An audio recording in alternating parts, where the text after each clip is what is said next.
বাবুকে মনটা শক্ত কর।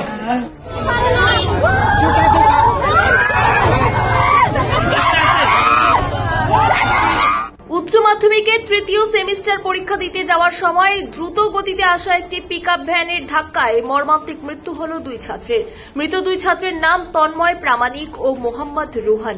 দুজনেরই বাড়ি পুখুরিয়া থানার শ্রীপুর বল্লভপুর এলাকায়। স্থানীয় সূত্রে জানা গিয়েছে এরা দুজনেই শামসি এগ্রিল হাই স্কুলের দ্বাদশ শ্রেণীর ছাত্র। বুধবার উচ্চ মাধ্যমিকের তৃতীয় সেমিস্টারের ইংরেজি পরীক্ষা ছিল। দুই বন্ধু বাইকে চেপে রতুয়া হাই স্কুলের পরীক্ষা কেন্দ্রে যাচ্ছিল, কিন্তু শামসি মতিগঞ্জ পার হয়ে কিছুটা দূরে রতুয়ার দিক থেকে আসা একটি পিকআপ ভ্যান এদেরকে সরাসরি ধাক্কা মারে। ঘটনাস্থলেই রাস্তার উপর পড়ে গিয়ে মৃত্যু হয় তাদের। এই ঘটনার জেরে রতুয়া শামসি রাজ্য সড়কে ব্যাপক যানজটের সৃষ্টি হয়। ঘটনাস্থলে ছুটে আসে শামসি ফাঁড়ির পুলিশ মৃতদেহ উদ্ধার করে নিয়ে যায় শামসি গ্রামীণ হাসপাতালে।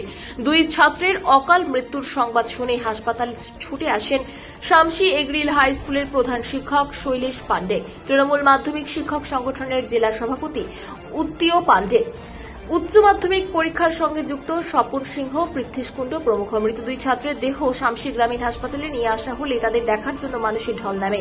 তন্ময়ের বাবা তপন প্রামাণিক একটি সেলুনের দোকান চালান। রোহানের বাবা পেশায় কৃষক। দুই ছাত্রের অকাল প্রয়াণে শোকের ছায়া নেমে এসেছে শামসি এগ্রিল হাই স্কুল সহ শ্রীপুর এলাকায়। দুজন স্টুডেন্ট, তন্ময় প্রামাণিক আর এমডি রহমান আহমেদ, তারা উচ্চ মাধ্যমিকের সেমিস্টার পরীক্ষা দিতে যাচ্ছিল রতুয়া হাই স্কুলে।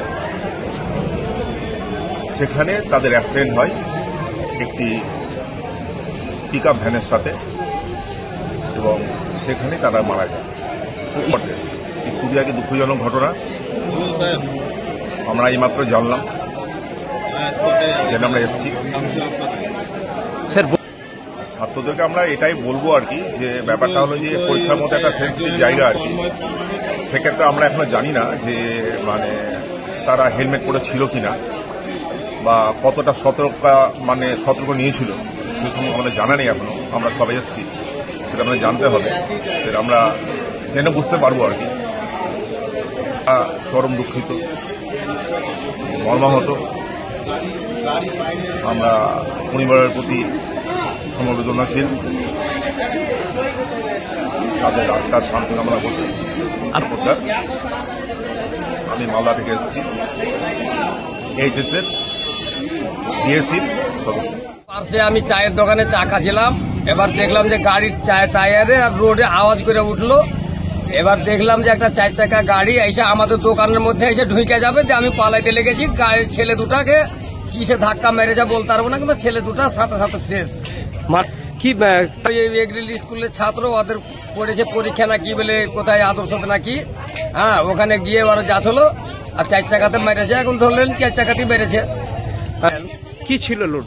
এই লোড ছিল তোমার পেপসি। আচ্ছা, থেকে আসলো 4 চাকা আর বাইক যাচ্ছিল আবার মতিগঞ্জের দিক থেকে রতুয়া। আচ্ছা, তিনি মারা গেছে সাথে সাথে। আমি একজনের নাম বললাম যে রিয়াজ বলছে নাকি, আর আরেকজনের নাম বলতে পারবো না। আচ্ছা, আপনি প্রত্যক্ষদর্শী। আপনার নাম? সাদেক আলী। বাড়ি চরকি পাতলাটোলা। বাইকে দুজন আসছিল পরীক্ষার্থী, তারা পরীক্ষা দিতে যাচ্ছিল, আর এদিক থেকে গাড়ি যাচ্ছিল ছোট ভ্যান, পিকআপ ভ্যান। আচ্ছা, ওদের মাল লোডিং ছিল, সামনাসামনি ধাক্কা মারে। পিকআপ ভ্যানটি যাচ্ছিল শামসির দিকে, রতুয়া থেকে শামসির দিকে। এই সম্ভবত রতুয়া হাই স্কুলে আমাদের পরীক্ষা আছে, এগ্রিল হাই স্কুলের ছাত্র। আচ্ছা, কিভাবে তাহলে মুখোমুখি অ্যাক্সিডেন্টটা হয়েছে? সংঘর্ষ কি ডেটের মতো নিয়ে আছে, এখন হসপিটাল পাঠানো গেল। পুলিশ প্রশাসন আমরা আছি, রাস্তা ক্লিয়ার করছি। আরো পরীক্ষার্থী পরীক্ষা দিতে যাচ্ছে, দুজনেরই মাথাতে প্রবলেম, মাথায় চোট। মাথায় চোট। এটা শামসি মতিগঞ্জ ছোট ব্রিজের পাশে। আমার নাম ওয়াহিদুজ্জামান, আমি শামসি